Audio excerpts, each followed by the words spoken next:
So we are Group 10. My name's Justin Davis. We also have Ivan Alatori. Our presentation today is going to be on oil exports from India. Hello, I'm Ivan Alatori, and India, which is the second most populated country in the world with 1.353 billion people. India is a very diverse country with many religions, Hinduism being the most famous and practiced, they state that 80% of the population practice that religion. They also have hundreds of languages being used throughout the country. The flag is made out of 4 colors: green, white, and red, and blue. It has a 24-spoke wheel in the center. By law, the flag has to be made out of khadi, which is a special type of hand-spun cloth or silk. So the economy. Since India's population is so big, with over 1 billion people, in terms of income and gross national product, known as GNP, they are one of the poorest country on the earth. But since gaining independence, India has grown, and they have grown very rapidly. They are known to have a stable economy now. The currency in India is Indian rupee. Right now, $1 is equivalent to 73.97 Indian rupees, and that's as of today. So there are 5 types of oils that are exported from India to the United States. Castor oil is commonly known as a laxative. Baffle oil is used in parts and accessories of motor vehicles. For example, would be your motor oil. And lube oil is used in parts of a diesel engine to help make the engine last longer. An example for that would be WD-40. An example of organic oil would be organic virgin coconut oil, and then there's the regular coconut oil, of course.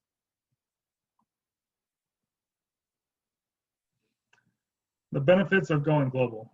There are benefits of having your company go global. The first benefit would be having a larger base of customers. With more customers, it allows your company to supply more product and allows your company to grow larger and potentially make a bigger profit. With a larger base of customers, it allows you to diversify your company's markets by supplying different countries with your product that they probably couldn't provide for themselves.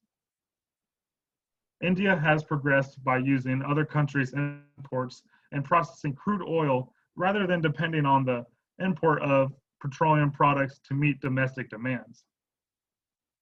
Another benefit of going global would be that the company could use the geographic advantage where they could produce the same product for a lower cost and allow the company to produce more profit.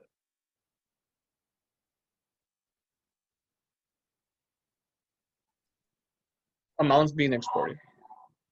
So during this year, being from the beginning of January to the month of September, India has had a greater amount of exported products to the USA than the US has had to India. In 2018, India was the number 7 economy in terms of GDP, the number 16 in total exports, and the number 11 in total imports.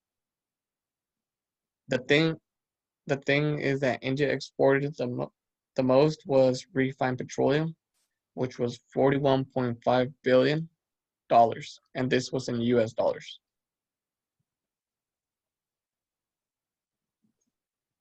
So refined petroleum exports to the USA made up of 6.87% of its total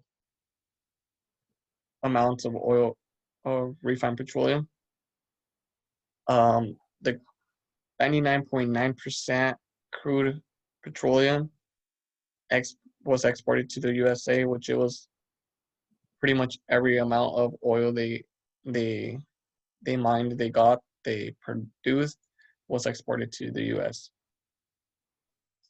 Coal tar oil exports 3.3% of it to the USA, and 25.5% of the essential oils were exported to the USA.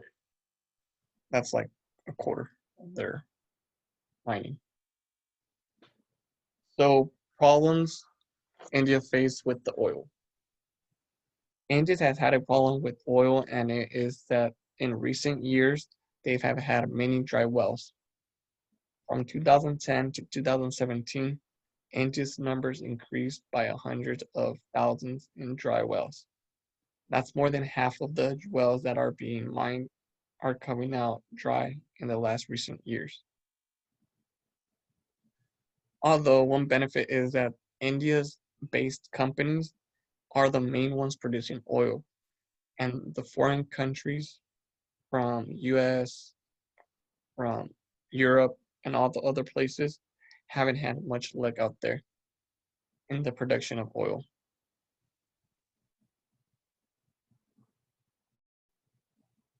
Here are some of the top locations for oil refining. If you look to the map on the right, you'll see that most of the oil refining cities are along the coast of India. This allows an easier way of trading by boat since most exports and imports are done over the sea.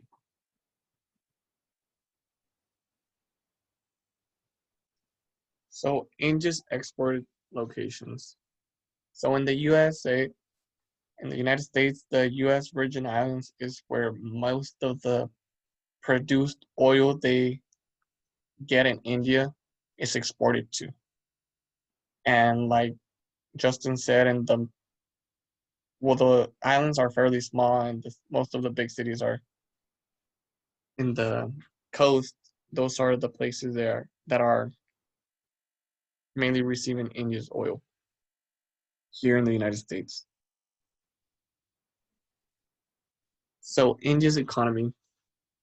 So India has grown rapidly, how mentioned before, and they are almost in the top half of every section, and that's based on the 2018 economics data.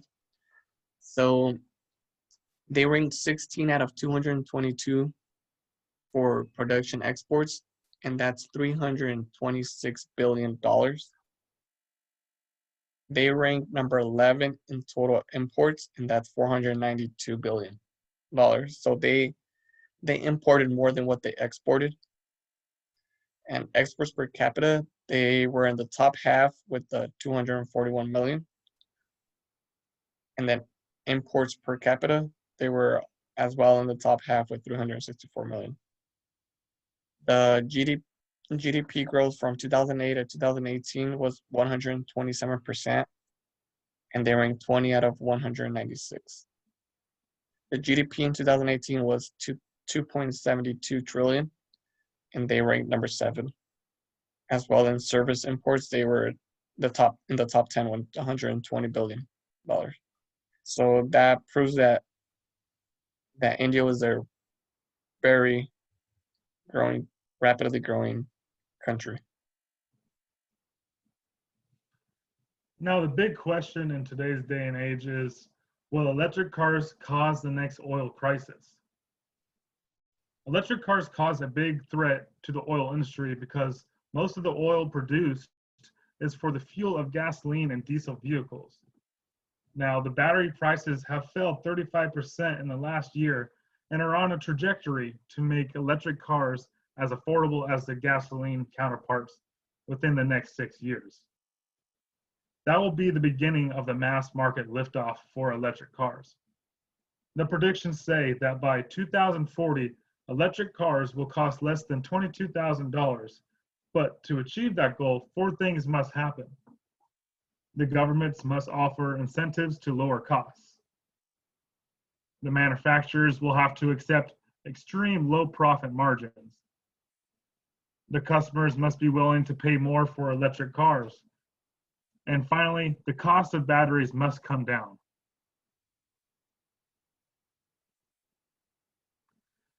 How COVID-19 affects the oil industry.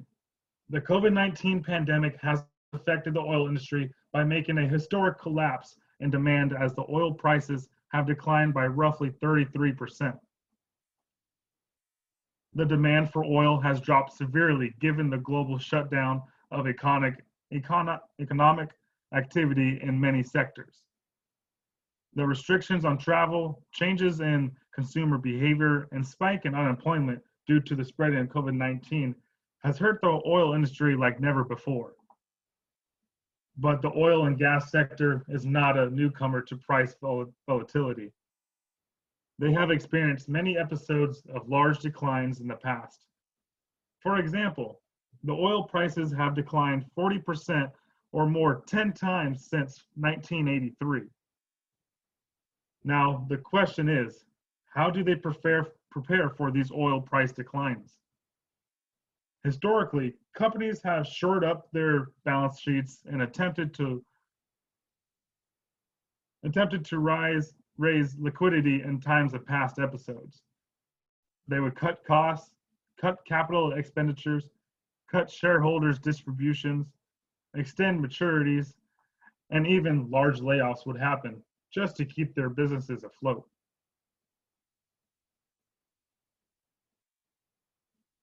Now, here's our references, and thank you for listening to us tonight. Thank you.